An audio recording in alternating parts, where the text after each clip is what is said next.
Halo sahabat pembelajar, bertemu kembali dengan saya Bu Yani. Pada video kali ini kita akan membahas tentang ukuran letak data. Nah, apa saja yang akan kita pelajari pada ukuran letak data ini, yaitu kuartil, desil, dan persentil. Baiklah, kita bahas yang pertama untuk kuartil. Apa itu kuartil? Kuartil adalah nilai yang membagi suatu data terurut menjadi 4 bagian yang sama. Kuartil dilambangkan dengan Q besar. Nah, kuartil ini ada 3 jenis. Yang pertama, kuartil pertama atau disimbolkan dengan Q1. Nah, ini juga biasa disebut dengan Q kuartil bawah. Kemudian ada kuartil kedua atau Q2. Nah, Q2 ini sama dengan median. Kemudian ada kuartil ketiga atau Q3 yang biasa juga disebut dengan kuartil atas. Nah, sekarang kita bahas dulu menentukan kuartil untuk data tunggal. Nah, bagaimana menentukannya? Yang pertama, kita harus mencari dulu letak dari kuartil tersebut. Nah, letak dari I itu sama dengan I dikali N tambah 1/4. Nah, kita langsung ke contoh ya. Nah, berikut ini kita disuruh menentukan Q1, Q2, dan Q3 dari data berikut. Nah, ini ada 2 data. Nah, baiklah kita bahas dulu untuk yang A. Nah, yang A ini kita lihat bagaimana kita menentukan kuartil 1, 2, dan 3-nya. Kita lihat dulu, kita jumlahkan dulu berapa banyak datanya. Kita hitung ya, 1, 2, 3, 4, 5, 6, 7, 8, 9, 10, 11. Berarti ada 11 data. Nah, barulah kita masukkan ke rumus letak dari Q1, berarti I dikali N tambah 1/4. Berarti I-nya 1 dikali data kita tadi banyaknya ada 11, makanya 11 ditambah 12/4 sehingga diperolehlah 12/4 sama dengan 3. Nah, kita lihat letak dari Q1 itu ada pada data ketiga. Nah, yang mana data ketiga? Data ketiga kita berarti ini 5 ya. Nah, menentukan letak data tersebut, jangan lupa terlebih dahulu kita harus mengurutkan data dari besar ke kecil. Nah, kebetulan soal kita ini datanya sudah terurut, jadi tidak perlu lagi kita urutkan. Baiklah, kita lanjut untuk letak dari Q2. Letak dari Q2 kembali lagi kita ke rumus yang ini ya. Letak dari Q2 itu 2 dikali ya. Kenapa 2? I-nya 2 karena Q2 ya. Makanya 2 dikali 11 tambah 1/4. Diperolehlah letak Q2 itu pada data ke-6. Nah, kita lihat data ke-6 itu yang mana? 1, 2, 3, 4, 5, 6. Nah, berarti ada di data ke-7 ya. Nah, berarti Q2-nya 7. Kemudian lagi kita akan menentukan Q3, letaknya terlebih dahulu. Nah, sama caranya 3 dikali 11 tambah 1/4 diperolehlah 9. Berarti letak data ketiga itu pada data ke-9 berapa? Ya, kita hitung 1, 2, 3, 4, 5, 6, 7, 8, 9. Berarti Q3 itu adalah 8 ya. Baiklah, sekarang kita akan membahas yang B ya. Tadi sudah yang A, sekarang yang B. Nah, yang B kita hitung dulu berapa jumlah datanya. 1, 2, 3, 4, 5, 6, 7, 8, 9, 10. Ada 10 data ya. Nah, langsung kita bahas. Kita cari letak dari Q1. Letak Q1 itu adalah I kali N tambah 1/4 ya. Berarti kita lihat N kita tadi banyak data kita adalah 10, sehingga 1 Q1 dikali 11 tambah per 4 sehingga diperolehlah 2/3/4. Nah, ini berbeda dengan yang A ya. Kalau yang B ini kita dapatkan letak dari Q1-nya itu tidak genap ya, berkoma atau bilangan pecahan, sehingga untuk menentukan Q1-nya ya, nah kita ini artinya Q1 terletak di antara datum kedua dan ketiga ya, karena kan 2/3/4 berarti kan ada di 2 dan ada juga di 3 ya, berarti antara itu kan. Nah, makanya kita harus melakukan pendekatan interpolasi sehingga Q1 itu berubah menjadi X2, berarti data kedua ditambah 3/4 dari data ketiga dikurang data kedua ya. 3/4 itu datangnya dari sini ya, karena tadi 2/3/4 ya. Nah, kita lihat ya, data kedua kita berarti adalah 1, 2 berarti 4. Kemudian data ketiga kita adalah 5, kita masukkan. Nah, berarti 4 ditambah 3/4 kali 5 kurang 4 sehingga diperoleh 4,75. Jadi Q1-nya adalah 4,75. Kita lanjut untuk Q2. Nah, letak Q2 ini setelah dimasukkan diperolehlah 5/2/4. Berarti Q2 terletak di antara datum ke-5 dan ke-6 ya. Makanya kita masukkan lagi pendekatan interpolasinya sehingga diperolehlah Q2 itu sama dengan data ke-5 ditambah 2/4 kali data ke-6 kurang data ke-5. Sehingga diperolehlah Q2 itu 5,5. Selanjutnya kita menentukan Q3. Nah, kita cari letaknya ya, berarti 3 dikali 10 tambah 1/4 sehingga diperolehlah 8/1/4. Ini artinya Q3 terletak di antara datum ke-8 dan ke-9.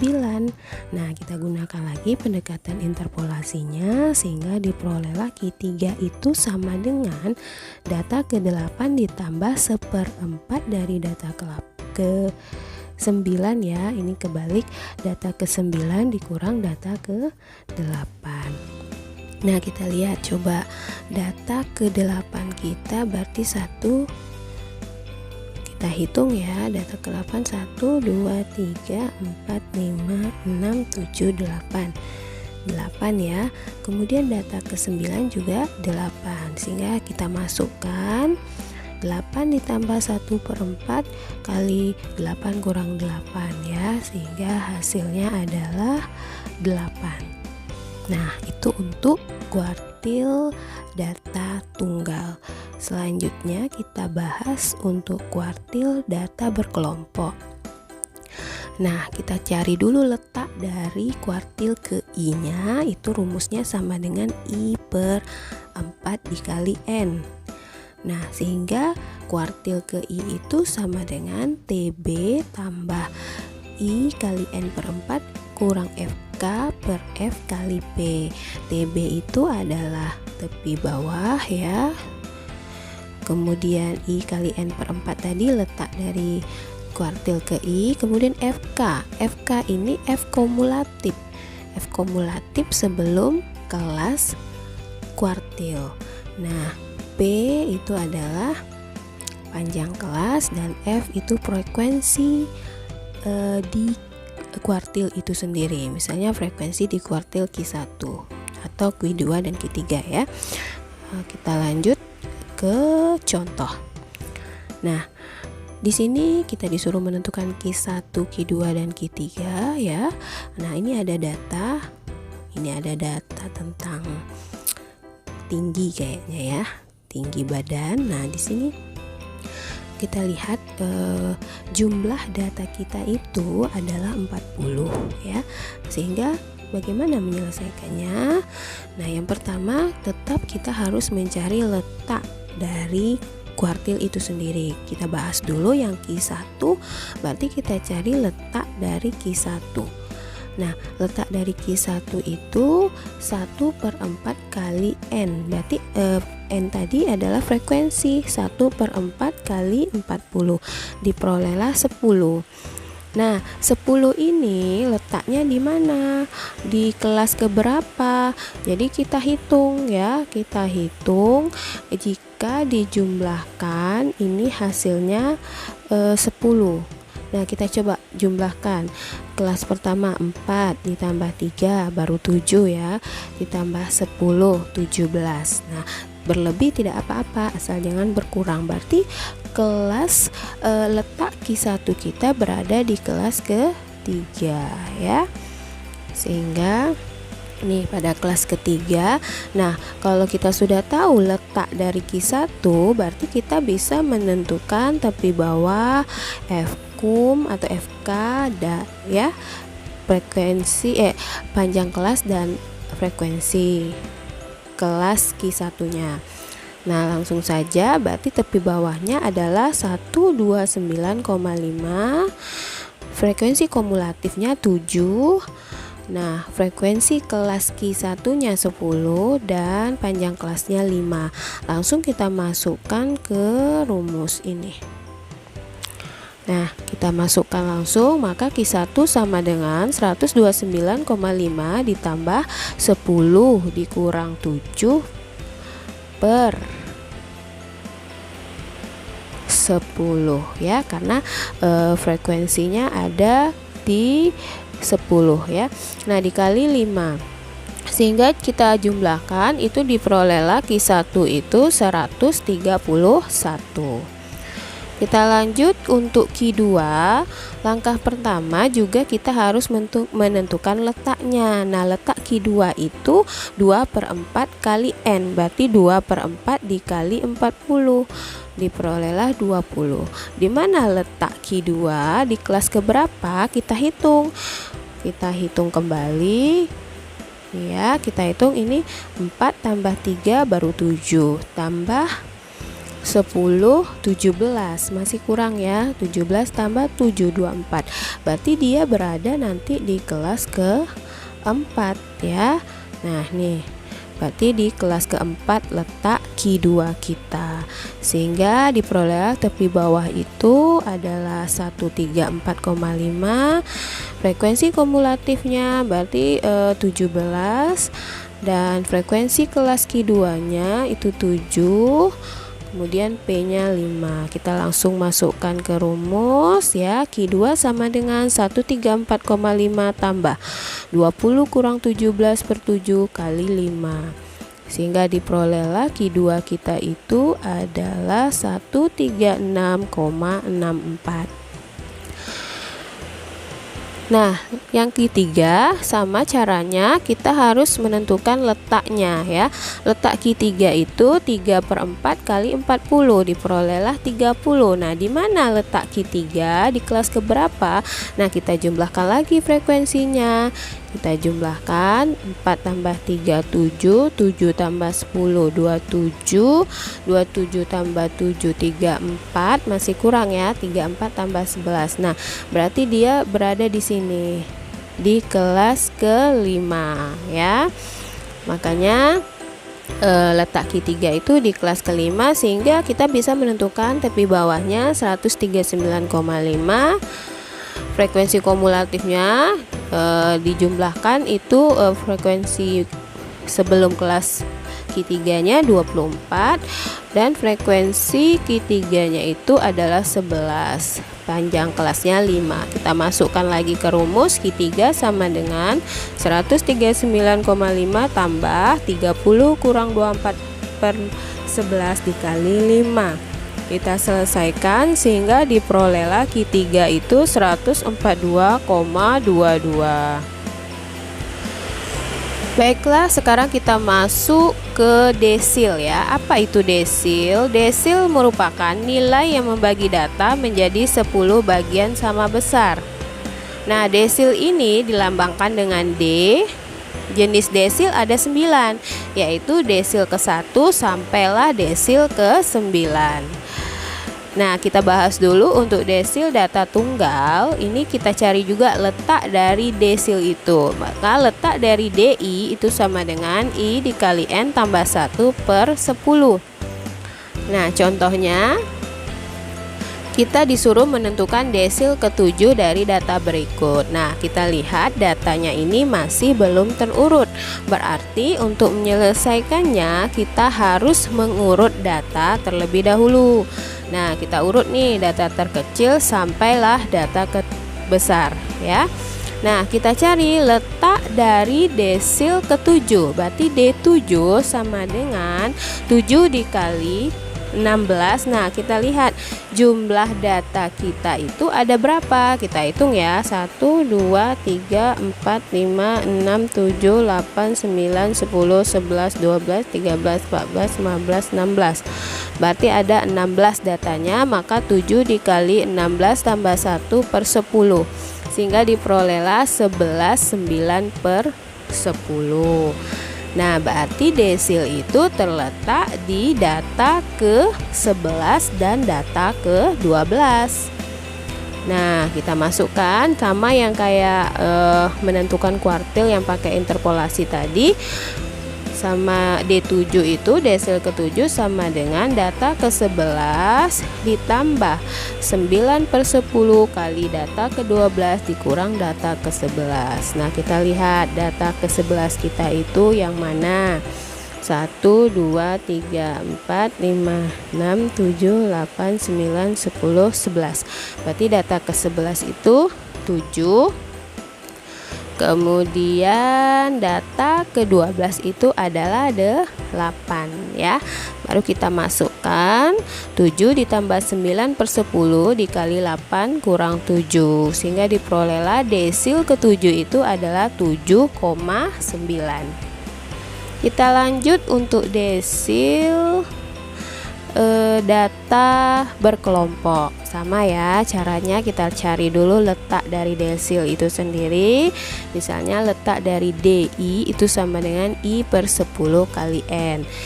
Nah, desil untuk data berkelompok ini rumusnya berbeda ya dengan data tunggal. Maka desil data berkelompok itu sama dengan TB tepi bawah ditambah I kali N/10 kurang FK per F dikali P ya.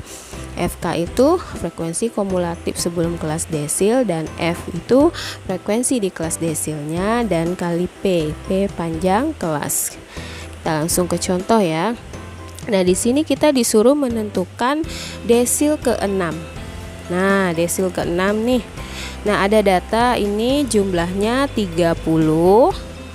Berarti untuk menyelesaikannya kita harus cari dulu letak dari desil ke-6. Berarti letak dari desil ke-6 itu sama dengan 6/10 dikali 30. Diperolehlah 18. Nah, di mana letak desil ke-6 itu di kelas keberapa? Ya, kita jumlahkan lagi. 5 ditambah 6 baru 11. Ditambah 3 14, ditambah 5 baru 19, tambah 7 26 mas tambah 4 30 ya. Kita butuhnya berapa? 18. Berarti ambil yang di mana? Kita ambil yang 5 tambah 6 11 tambah 3 14 tambah 5 19 ya, udah ada di kelas ke-4 ya. Berarti letak D6 ada di kelas ke-4 sehingga kita peroleh TB-nya 19,5, FK-nya 14 ya. 14 datangnya dari 5 tambah 6 tambah 3 ya. 14 ya. Kemudian baru frekuensi di kelas desil ke-6 nya itu adalah 5 dan panjang kelasnya 3 ya. Kemudian kita masukkan ke rumus. D6 itu sama dengan 19,5 ditambah 18 kurang 14/5 kali 3.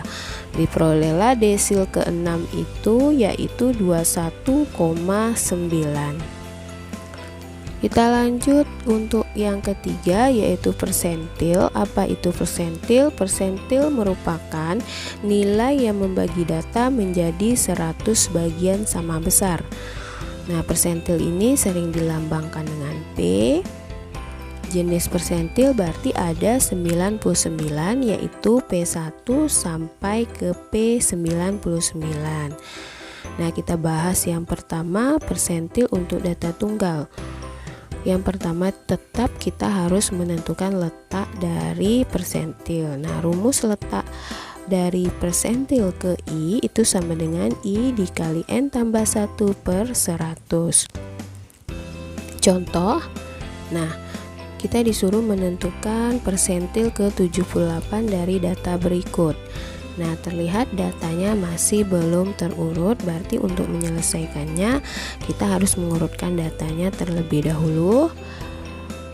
Nah, setelah data terurut, sekarang kita lihat berapa jumlah datanya. Kita hitung kembali, jumlah datanya adalah 1, 2, 3, 4, 5, 6, 7, 8, 9, 10, 11, 12, 13, 14, 15. Berarti banyak datanya ada 15. Nah, maka letak dari persentil ke 78 itu sama dengan 78 dikali 15 tambah 1/100. Diperolehlah 12,48/100, atau bisa juga kita jadikan bilangan berkoma langsung. Nah, kebetulan saya di sini menggunakan pecahan campuran. Nah, kita lihat berarti letak dari persentil ke 78 ini ada pada data ke-12 dan data ke-13. Nah, kita lihat data ke-12 kita itu berapa? 1, 2, 3, 4, 5, 6, 7, 8, 9, 10, 11, 12.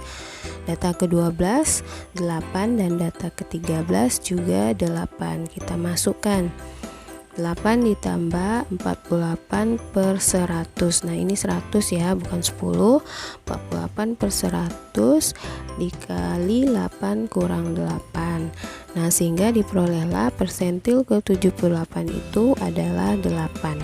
Nah, itu menentukan persentil untuk data tunggal. Nah, kita lanjut ke persentil untuk data berkelompok ya. Nah, letak persentil ke I itu I/100 dikali N. Nah, kemudian baru kita masuk ke rumus persentil ke I. Nah, ini bukan Q ya, ini adalah P ya. Ini diganti dengan P, PI. Nah, persentil ke I itu sama dengan tepi bawah ditambah I dikali N/100 dikurang F kumulatif sebelum kelas persentil ke I per F kali P. Nah, kita langsung ke contoh. Nah, di sini kita disuruh menentukan persentil ke 20 dari data berikut. Ini ada data. Nah, dari data ini yang pertama kita harus menentukan frekuensinya dulu, jumlah frekuensinya berapa. Nah, kita cari letaknya. Letak dari persentil ke 20 itu adalah 20/100 dikali 60. 60 adalah frekuensinya. Maka diperolehlah 12. Pada kelas keberapa persentil ke 20 itu kita jumlahkan lagi frekuensinya 4 ditambah 6 10, masih kurang ya, tambah 5 15. Berarti kelas persentil ke 20 itu adalah ada pada kelas ketiga. Nih, ada pada kelas ketiga, sehingga kita perolehlah tepi bawahnya itu 50,5. Frekuensi kumulatif sebelum kelas persentil ke 20 itu adalah 10. Nah, frekuensi persentil ke 20 itu adalah 5 dan panjang kelasnya 5. Kita masukkan ke rumus, maka persentil ke 20 itu sama dengan 50,5 ditambah 12 dikurang 10/5 dikali 5, sehingga diperolehlah persentil ke 20 itu adalah 52,5. Demikianlah tadi penjelasan tentang ukuran letak data. Mudah-mudahan bisa dipahami ya. Sampai bertemu kembali pada video berikutnya. Sampai jumpa.